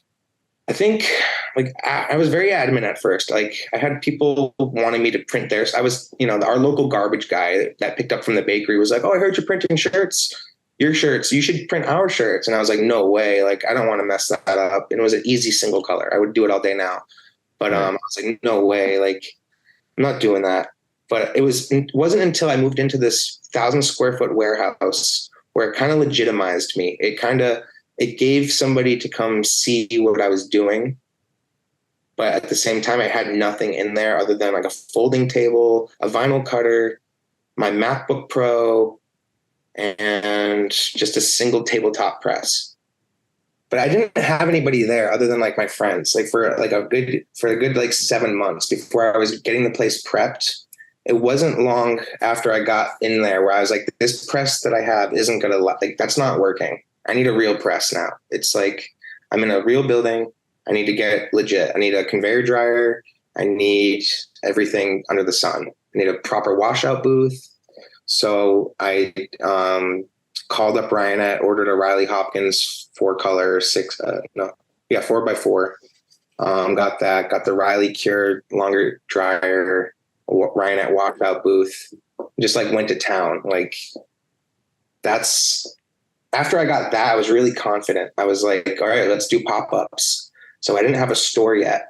So we did pop-ups almost not every weekend, but anyone that we could. We would just. What were you doing pop-ups at? Like, what was your go-to? What were you looking? We would do like local craft fairs. There was only so many a year, but we made sure to do. There was like a winter edition, a summer edition, and like. I always wondered if those would be worth it. Like. I mean, yeah, for sure. I mean, and then restaurants too. Like we would set up in the back of restaurants on Friday and Saturday nights. Like restaurants were like, hey, this is awesome. Like you guys have a cool Instagram, and I think it would be really cool if you guys promote us and we'll promote you and da da da da. So we made sure to just like print all these like crazy designs and then go pack them up and then sell them. And that really worked for us. That really got us like on the map on Cape Cod. Just like we were always just popping up and just doing, kept it small at the warehouse and then did pop-ups randomly. And we would, boost it all and we had like crazy wheels that we would spin for prizes. I mean, all that kind of stuff. I went with it. It was a perfect opportunity just like for these people to get something they haven't seen before locally. So. What motivated you more? Having that space, and if you were official, like you had this space, or being all in, not working at the bakery anymore, you're all in and you have to really do this. Like this is your full-time gig and you have to do it to make money, And so which was it, or was it a combination of both? I think it was a combination of both. It was both. Well, I financed like the $6,000 press and like the dryer or whatever. So I was like, I have no option. Like I feel like that was also like a good way to get serious with what you're doing. Like go buy a bunch of tools that you need, even if you have to like go into debt for it, and just figure out a way to pay for it. Figure it out. You go knocking on doors. If you can't make the payment, figure it out. Like, so I did all that. I mean, we went up and down. I used to call it Tommy Boying it up and down the main road. So there's a main road on Cape Cod called Route 28, and it's all like small businesses and hotels, and it's kind of run down, but there's a bunch of like little gift shops and stuff all the way up. So I would say, let's go Tommy Boying it, try to sell some air filters here or oil filters. Brake parts. It was awesome. So we did that, but I think that not letting my presses get taken away by credit card companies, and stuff like that, like that was a big motivation. Yeah. I think that. And so once you got that Ryonet stuff and that Riley and all that stuff, was that when you started doing customer work? Yeah. So I was like, okay, I'm getting kind of bored printing the same logo over and over again. And I have some free time. Like we were doing pop-ups on weekends. So we were building our inventory for ourselves, but having a bunch of free time to perfect the craft, essentially. Like, right. And I think we're pretty much like the only water-based printers on Cape Cod. There's a couple others, but they do their own stuff. They weren't doing any custom work. So any, Joe Schmo landscaping, they were all getting water-based, nice smooth prints now instead of like, thicker prints that they were used to. So we got to like kind of break ground with just a new technique, a new feel. But like what started when I kind of forgot a part. When I first moved into the warehouse, I was doing it all alone. Like I was just working at the bakery and then going to the warehouse. I didn't know anybody. I had like friends that come over and we'd mess around. I set up 2 drum sets in the back room, played guitar and drums all day, and had a real vibey, chill spot to be. But it wasn't until I met Christina, my now fiance, where she worked at that time for 6 years at a very big screen printing shop on Cape Cod, like the biggest one. And they're called Kaleidoscope. They're awesome. We love them. They're all like M&R people. They're the coolest shop ever. And, I made friends with them. I would go to her work to pick her up, and I would get invited in and got to like go like on a tour of the whole place. Now I was just in my 1,000 square foot warehouse alone, figuring this stuff out day by day with new YouTube videos that would pop up. Going into this facility, I was like, holy shit. Like there's like 30 people working here, all these moving parts. Like how, wow, this is crazy. I wish I knew about this years ago. And I wish I worked here. Like, holy shit. And she was like, I really believe in Cape Shark, like right off the bat. So we met like at the Squire, which is our local watering hole. There's like 2 bars in town. We met there. A week later, she came to my shop and was like, this is cool. This is cool. I know some people. I think we could do a pop-up at Cape Cod Beer, which is like it's an independent brewery here, and they're pretty awesome. But we did a pop-up and we made sales that day. And I was like, this is insane. Like, this is cool. So everything I just printed, that was like our first pop-up. That's how it broke ground. She knew who to contact. She knew. She had the ins. Yeah, she had the ins. She was dealing with all these people. She was like the front of the house at their shop. She was doing all the, walking all the customers through what they should get printed on, doing all the sublimation. She had a background of embroidery from a previous boyfriend. His parents owned a embroidery shop. She worked there forever, like 6+ years. So I can guess what her type is then. Is it, is it other printers? Yeah, exactly. Yeah. But she just did that, and it changed my life. I didn't know this stuff existed. I didn't know this world was so big. I went down to Surf Expo, and she was like, "You've been to Surf Expo?" Like, we just did we were vendors there with the print shop. We all went down to Florida and we were all vendors there. We probably walked by each other. And I was like, shit, like probably. I would just go down there and look at Bella Canvas and say, wow, these are nice shirts. Like, these are the shirts I want to print on. So, figuring it all out, getting, SNS Activewear accounts and Alpha Broder and all those guys. So where are you at now then? Like, you went from there to, you have a retail spot now, right? Are you doing it all the work there? No. So we were, I had that warehouse after 3 years of there. It was 2019 now.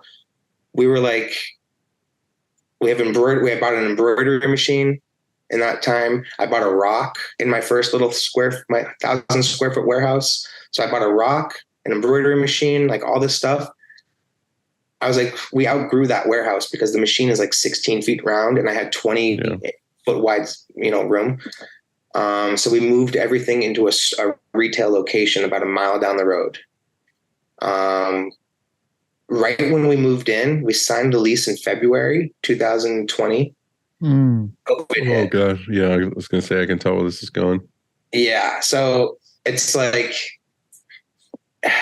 that sucked because I had to pay so much money. There's a hairdresser above the back part of our store on the second floor. So like I had like a 80-gallon piston driven compressor at my first warehouse. And I was like, this can't be going on every 10 minutes in this retail store. Like, this is going to drive us insane. So I had to go buy a rotary screw compressor that was like $8 or $9 grand. I forget what it was, but it took forever to get because of COVID too. So they had to ship that it took like 4 months to get. Paying Rock, all those guys to disassemble my press, move it over into the shop, have it all rehooked up. We couldn't open for like 7 months when we first got into that store. So you were paying rent all along though? Oh yeah. Yep. And the Rock payment and all that, like everything. Did you think you were done? Like that it might be over? Yeah, at the moment, yeah, because we moved into this beautiful location. It was like high ceilings and it was just big and open and beautiful. I set up a dark room and all this stuff, but getting fixtures for this was like near impossible. Like the pipe walls that are in like a retail store that you can, I don't like getting the ones off of Home Depot because they rust and they get all over your clothes unless you got to coat them and paint them. But we have like, 2,000 square feet. I wasn't going to get all those pipes. So I ordered them all in, but I had to pay like pretty much, let's just say the pipe wall was like $5 grand. It was like $3 grand for shipping. It was like ridiculous.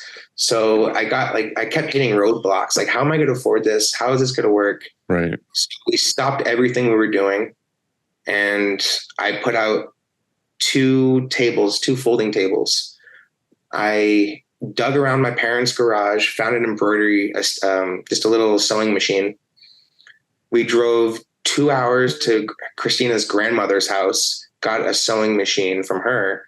And then we went and utilized Kaleidoscope imprints because they're like family to us. We got to go up into their little private lair at their shop and go into like all the boxes of testings, like all their shirts. He was like, take as many as you want. And he gave us like hundreds of shirts and we cut them and made masks out of them. So and that's when masks weren't available and everyone wanted, the N95 or whatever. Those were for, doctors, or if you're going into the hospital, you just needed a face covering of some sort. So we were like, okay, we're not selling shirts. Let's cut them all up. I remember cutting up brand new Comfort Color shirts, being like, fuck it, cutting them up. Mm-hmm.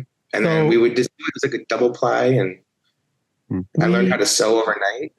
Masks kind of saved our butt. I mean, we printed so many. I don't even know how many, but right. I was telling someone, they came in and asked me a question, which I want to share with you, but they came in me like a couple of days ago, somebody that works here. And I was telling them that during COVID, for at least, I don't know, like 6 months, we had curbside pickup. So like when you placed an order here and it was ready, because unlike Dylan, like we don't ship out. Most of ours is like pickup or courier or something like that. And so we have that, we put a cart outside, and when they pulled up in our parking lot in our space, they would call us and we would. You just kicked it out the door. We'd carry it out and put it on they would call us and say, hey, I'm on my way. And it would already be out there, like on a cart. And they wouldn't even come in. And then also we taped this piece of tape that said 6 foot, because we were our city told us to. That's when they came up to our front counter, they stood 6 foot away from the fucking counter. Like that's what I was trying to, like, I didn't know how to navigate it. I had people that were customer facing, that were taking orders and talking to people, but you didn't want them, like right next to each other. But the reason why I was talking, or I told the story, is that I had an employee here and they came in my office and said, hey, well, actually back up first. I saw them, I was walking by and they're like, hey boss, I need to talk to you. about some business. I was like, okay, they're putting in the 2 weeks, like that's it. That's usually the thing, how it starts. Like, Andy gets that daily. So, but so I was like, oh no. Okay. Well, let's, how about in like, I can't remember, like an hour or whatever. He's like, cool. So he comes in and we start chatting and he asks me, he says, I'm thinking about starting my own business, not a screen printing shop, but my own business. And what do you think? Like, what's your advice, about that? Like he's going to have a brick and mortar store in his own business. And I was like, it wasn't a screen printing shop? It was not a screen printing shop, but I was like, well, specifically, like, what are you asking? And then I actually talked with him for like about an hour, and I think it's very hard. I was sort of struggling with, okay, like giving this person like real advice, like before you go sign a lease on a spot, that you're personally guaranteeing, because that's typically how it goes. And you're going to go sign this lease, and you're not just guaranteeing it with your company that can go out of business and then not owe the lease. You're personally guaranteeing it. Like if your company goes out, you still owe that money for 5 years or whatever. Yeah. And so the advice I gave was just like, get your expenses, like put everything down. Like what's it going to cost to start? And then add like 20% at least, because you're going to forget about the fire extinguisher or whatever it is. Exactly. Yeah. That you have to get your license, stuff like that. And so I just said, start there and like, don't do anything else. Just start there, look at what it's going to cost you, and then come back and ask me some questions. But isn't that a tough one? Like if somebody asked you, hey, would you start a screen printing shop? And it wasn't a screen printing shop, but whatever it is, isn't it hard to say, yeah, go for it? Because maybe it's their dream, but also it could crush them, financially. It is tough. I don't know. It's not easy. So I learned from my parents, like my dad, like, man, it was crazy. So like when I first started Cape Shark 2014, go 2 years later, it was 2016 now. I'm still working at the bakery. At that time, I'm managing it. My dad got like diagnosed with bladder cancer. So he had to get like his bladder removed and get the bag put on. And that like fucked him up. Like he like short-tempered. It was like he was like, you know what? Like my dad's very awesome. He's a drummer back in the day and super positive and like at some points, but he would be like, you know what? Like life sucks, then you die. And he was like that for a little bit because he was so bitter. And I was like, it made me like kind of be like, shit, like I don't want to like just do what I'm like told. I want to do my own thing. I don't want to be like my dad, essentially. Like, I don't want to be pissed off where I'm working all the time. I don't want to resent my parents also the rest of my life, not being able to do what I wanted to do. So I was like, I got to figure out this screen printing thing fast and like get good at it. And like, just, it kind of gave me the gas I needed to like, just get out of there and like, soar. But, I feel like the hardest part with that, like Andy, like your story with him is two different things. One, you hear somebody's idea for a business and you're like, there's no way in hell this is going to work. Like, that's such a shitty idea. Or you give them the keys of the kingdom, like all this advice, like, dude, and it's the same thing we talked about with parenting before, where it's like, they don't know till they know. Like you could tell them, be like, dude, you could do it this way. And you're going to crash and burn. Or like, I learned to do it this way. And this is the way to go. And then to see them just not take your advice at all, or you see a possibility in a business and then you say, hey, you should really pursue this. You could make really good money. You could do this. And then just have them be like, no, I don't really want to. It's just kind of like. It takes a certain drive. It takes it like, you got to just like know that you got to be there all day. Yeah. People start businesses and they're like, oh, it's only like 10 hours or 15 hours out of your week to do it. And I'm like, fuck, are you kidding me? Like, it's 18, 19 hours a day. I'm thinking about this. Yeah, like, if not all made day. It in my life. Yeah. That's what sets me apart from other people. Like when I started this too, my friends were all going out every weekend. And I got to the point where I felt like I was just like, a cinder block tied to my legs. The difference between you and somebody else is you did it because you were interested in the stickers and the girl and the logo, and then you were giving it to your friends and everything else. The difference between you and somebody else is somebody else would see you doing that 3 months down the road and be like, I could do that. I could make money. Mhm. You know what I mean? Like, that's the thing, is it's always the people that are like, oh, I could do this to make money. Yeah. No, I'm doing this because I like this a lot, and I don't give a fuck if it makes $1 because I just spent $1,000 to give shirts away to my friends. For sure. I think Like, that's the person that's going to make it happen. Yeah, it's pure love. And I was going to ask you guys a question. Like, I was going to save it for like, do you guys have any questions for? I watch your show religiously, so like I can even like word for word like know your intros. You know what I mean? Like even all the sponsors, I can just mouth it. We'll just have you do it next in front time. of Christina, and she's like, "Oh my god!" And Nika Lucas, you know, like she's like, "Damn, dude, you're weird." And I was like, "Yeah, whatever." That's cool. But I'm just saying, like, it's pure love for what you do. And I was going to ask you guys, when you burn a screen and then you throw it on press, whether it's your company or somebody else's, after you do that first test print and it comes, you bring it around, do you get that feeling of like excitement in your stomach still, like the jittery, like, ooh, like, I don't know. I get it. It's weird. I get like a weird little excitement. Yesterday, so we had this like perfect storm of orders, and all of them were like 8 color, 9 color, 10 color in a row. And what that does to our shop, it just clogs it up, right? I mean, because, well, for one, it has to go on a certain press. Yep. And it just, with this one, it was going to end up spinning. I know we shouldn't, but we ended up spinning 4 times with one of it because it was fleece, 3 times on the t-shirts. It was both tees and fleece, but Revolver mode? Yeah, yep. But it was like almost lunch. We had to reburn a couple of screens to make it work. And I was like, look, I'll set it up.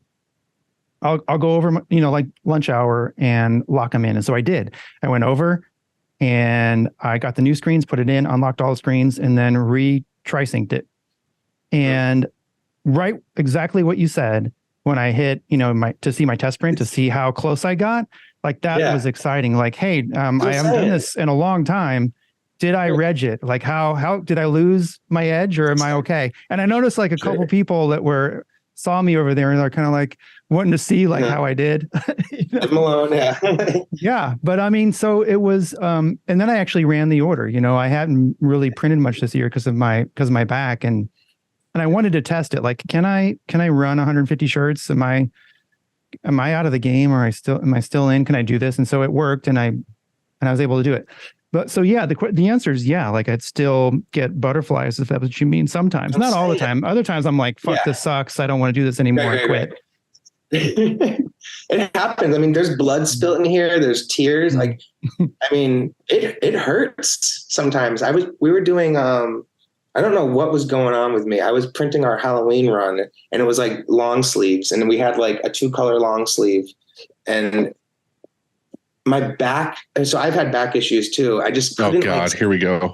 Oh yeah, you want to? I'll just off the fucking rails now. Yeah, it's like, well, this all happened in my first warehouse. I was printing. I got our local high school hit us up and was like, hey, it's prom season, and our school, the kids have come to a meeting, and someone brought you guys up, Cape Shark, and we'd like to see if you guys. If we can buy shirts from you guys and put them and give them to everybody who attends the prom. And I was like, fuck yeah. Like, this is amazing. Like, my school hated me when I went to school there. And like, now they're asking me for my logo and stuff. So we did like my school still hates me shirts, I think, for the school. And we printed the little white bags. We wrapped them all up. We did all this, gave them, they loved it. It was epic. But I fell to my knees. Was the only thing they got wrapped up that night.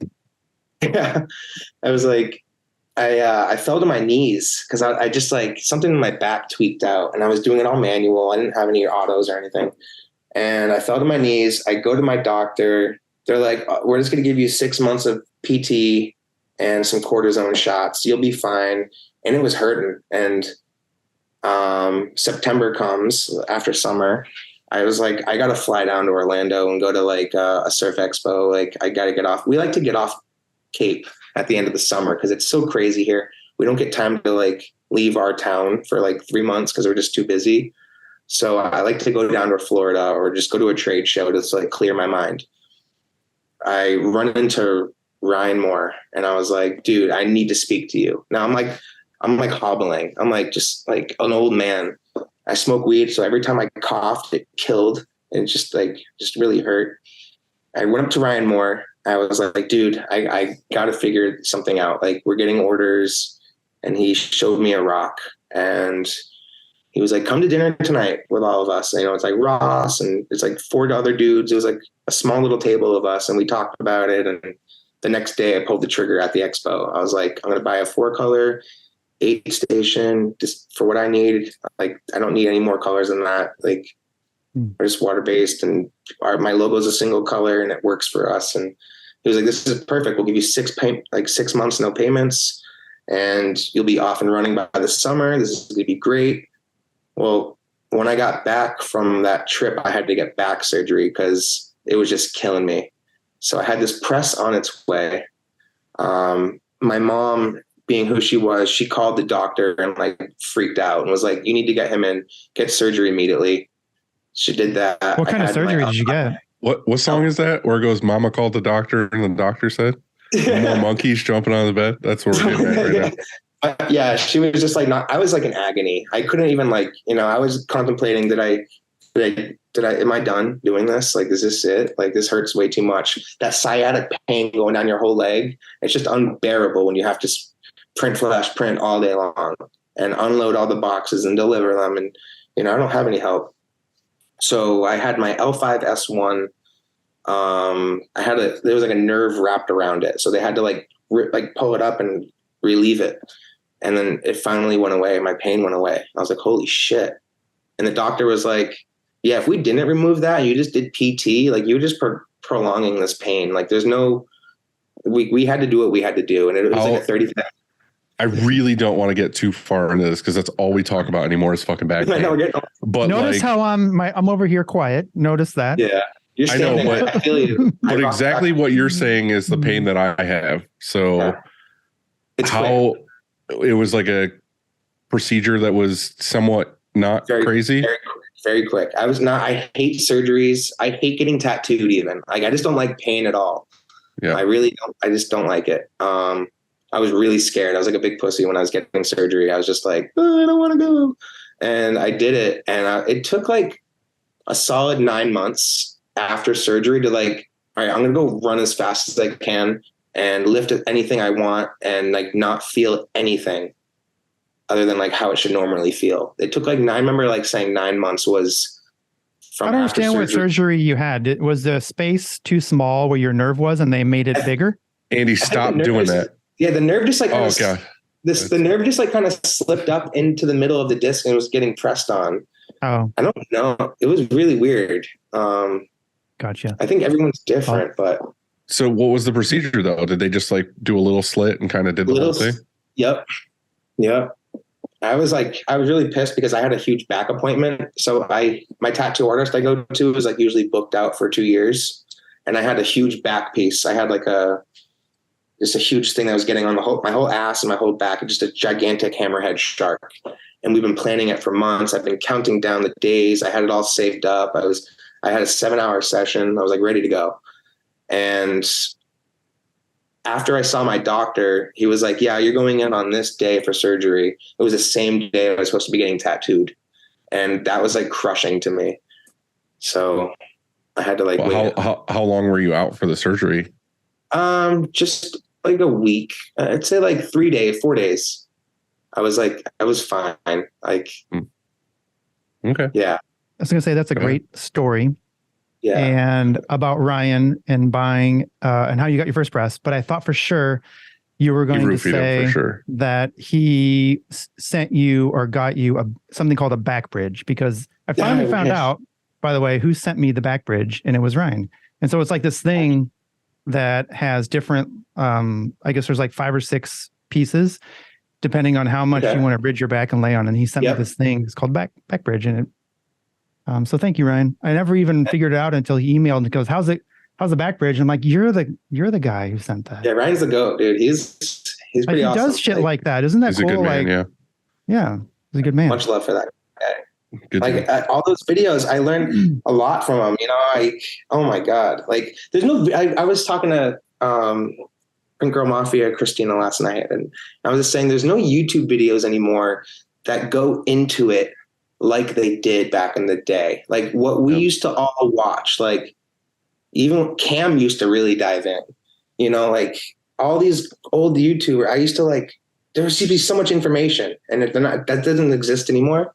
I know, like 2 weeks ago, Lauren goes, "Hey, Andy, Cam's on the phone. A guy named Cam's on the phone for you." So I was like, sprinted to the phone thinking like it's fucking Cam, picked it up, trying to sell me something.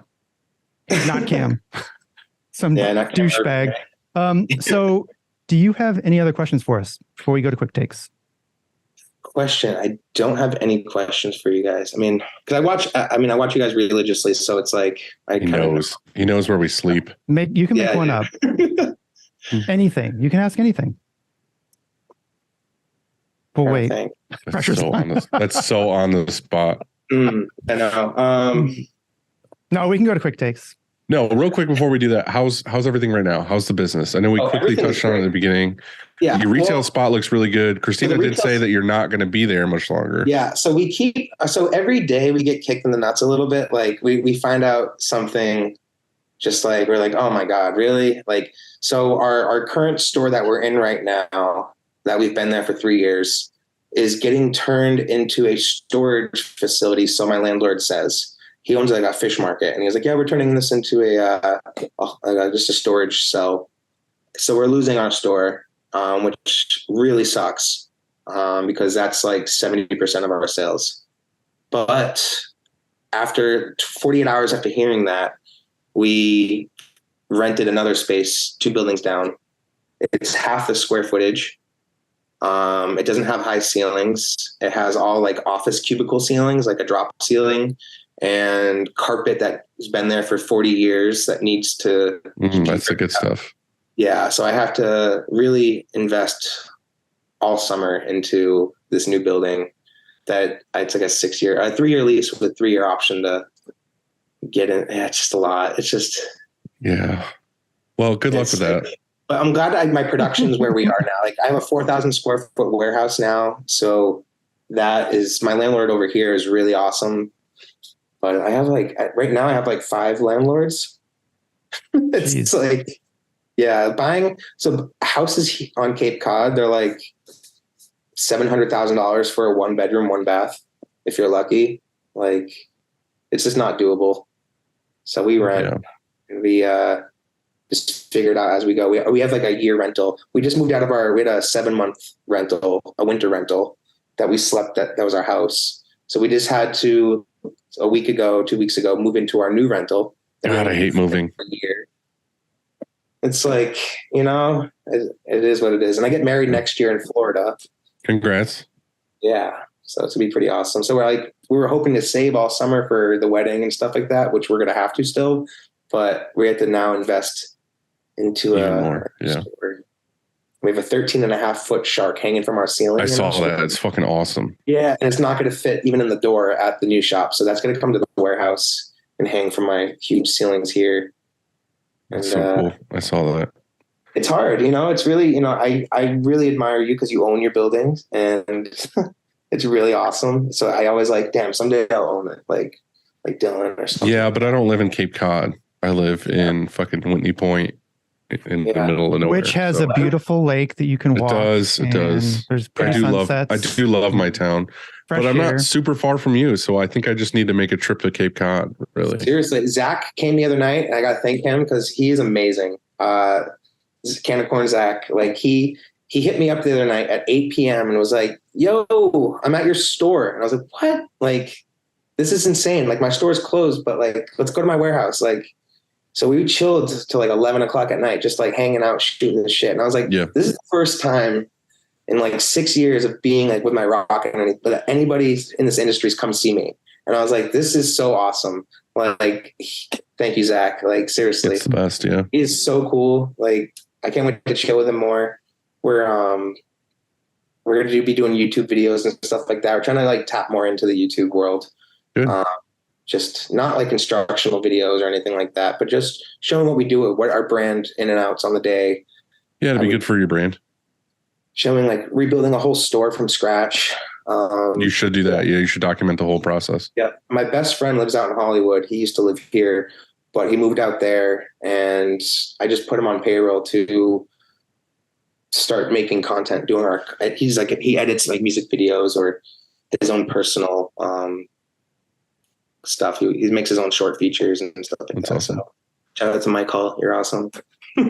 Well, let's do some quick takes. Sure.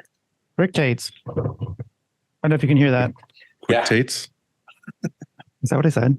Yes. Probably. Quick taints. Brendan, Yummy. what's one thing you can't live without? Oh God. Definitely weed. I knew it was going to be weed. I was about to say weed. I was like, I knew you were going to be. He's like, man, I just love it. It just does. I always tell people, like, if smoking weed brings you down at all, like, don't smoke weed. Like, how are you though? How are you with people smoking weed flower, not vape, in your fucking restroom while they're here while they're on the clock? Well, how's that work? Does that fly? Yeah, no. I don't really like. We had one of our employees. He came here with a bong, and he started like ripping it outside. And I was like sweeping up, because I saw that he was like, "You got time to lean, time to clean," kind of thing. Like, I'm picking up a broom and I'm sweeping. And I just like picked up his bong and I dropped it like head high, like whatever, just like dropped it. Like, what the fuck? And I was like, yeah, dude, sorry. Like, he's like, oh, now I gotta get another one. I was like, you're done. Like, get out of here. Like, I don't know. Like, for me, it's time and place. Like, if I don't know about it, if you go out to your car and just like rip it, like, and if it affects you, like, you're done. Like, I can't. There's too many moving parts here. I kind of like being the only stoner in my building. Yep. Good way to go about it. I agree. I can handle it, Dive right into what's a pet peeve of yours? God. Oh, when people call, one of my employees call ink paint. Pet peeve. It just makes my skin. I'm like, when you're writing something, did you write, hey, I'm out of paint? Like, you know what I mean? My daughter knew that was something that would piss me off from like a very young age, and she's done it her whole life. She always calls it paint. Or like I don't know about you guys, but how long did your family ever think it was a hobby of yours? Oh yeah, like that's a pet peeve. Like, that's, my own family. They were like, oh, this is the hobby. This is the hobby, and it would like drive me nuts. And I'm like, yeah, not just family, but friends. Yeah, I still get that. You been doing this shit fucking 15, 16 years. And it's you tell them for years, like, hey, I print shirts, and they don't really put it all together. And then they come by the shop and they're like, these machines make it look too easy. You know what I mean? Like, all these like happy YouTube videos, they make everything look so easy, but it's like, it hurts sometimes, a lot of the time. Next question is, you're stuck on an island for 1 year. You're stuck on Cape Cod for 1 year. Yeah. Yep, never left. I started screaming. What do you do? You're on an island in the middle of nowhere by yourself, but you can bring one thing. What do you bring? Oh, what do I bring? Oh God, I was thinking like a guitar, like a ukulele or something. Because it's like can't eat that. But you say, what would I eat? No. Just bring. Answer. You were good. Yeah, you can. I was like, I think I would just bring like a little something just to make songs with or something. Like, it's fun. Like, you're trying to serenade the mermaids and bring them in. Yeah, exactly. I get it. Mermaids. And the right answer is weed, but it's okay. I feel like you can answer all of these questions with weed, honestly. Weed and more. That's the other fun thing. It's like I get to print for dispensaries or just a skateboard shop. That's what I've ended up being the only thing I print for. And they can pay you with weed. Exactly. What's your most recent TV binge? God, I've been watching anything. So every time I turn on Netflix, there seems to be a new Mark Wahlberg movie or an Adam Sandler movie. And I'm like, solid. Like, there's solid movies. And I love horror movies, but these sappy ones are just good. Like, they're solid. Like, I just watched Hustle 2 nights ago. The Adam Sandler one. It was fucking so good. They're all right. That's what I'm saying. So I've been watching like stuff like that. Lighter stuff. But no, that's really it. Mark Wahlberg or Adam Sandler stuff really useful. Like, that's what I've been. Nice. I saw Adam Sandler about a month ago on tour. He came through St. Louis, and like, it was pretty good, but I shouldn't have gone. good rating. Yeah, don't go. Like if he's coming to your town, don't go see that. What was your first car? My first car was a Jeep Cherokee. It was like a little red 4-door Cherokee. It's all lifted and stuff. So I think some kid locally got a DUI and had to sell his car, and I got it for the low. I got it for like $2,000. Yeah, the first car I learned to drive on was a Jeep Cherokee, black one. Yeah, it was like a 96 or something like that. I had a couple Jeeps, and then my last Jeep was not the greatest, and it did me dirty. So I switched to the Toyota Highlander. So I'm no longer a Jeep man. I'm a Highlander man for life. I've probably had 5 Jeep Cherokees, no less than 5, maybe more. Could be 10. Not sure. I've had 7 Wranglers or 6 Wranglers. Yeah. You had a Cherokee not that long ago, right? Because I rode in it, I think. Yeah. Yeah. Go-to snack. Go-to snack. Oh God. Zebra cakes. Zebra cakes? Yeah, they're awesome. They are not bad. Or frozen, what's it called? Those Uncrustables, but I like it frozen. Gross. Frozen? You like the peanut butter and jelly? Like it hard. Things? Yeah. You heard it here. He likes it hard.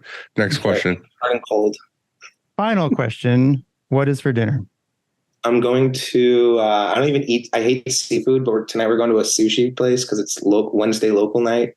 But we're going to Bluefin's in Chatham. It's they have good steak, so that's why I'm going there. Good man. So Great talking to you, man. Like now I have a reason. We both have a reason to go to Cape Cod. I've never been. Sounds amazing. Pretty awesome. Congrats on your wedding. And when did you say it was? It's October. Oh, no, I'm sorry. It's Friday the 13th. And so it's a September 13th. Oh, God. It's doomed. That's doomed already. It was probably really cheap, you know? Good move. Yeah, well, it's a quarter of the price what it is on Cape Cod, even in the winter here. It's like $100K plus here to get married, and it's like a quarter of that down there. That's disgusting. I think I spent Isn't like it? $2,000. Yeah, that's what I want to spend. But yeah. Well, seriously though, we appreciate you being on, man. This was awesome. We definitely need to make it out there because I'm all about traveling all over the place now. So I will come see you. Sweet. And cue the soft music right now, right? This is all right, so dude. good. Have a good day, man. Love you guys.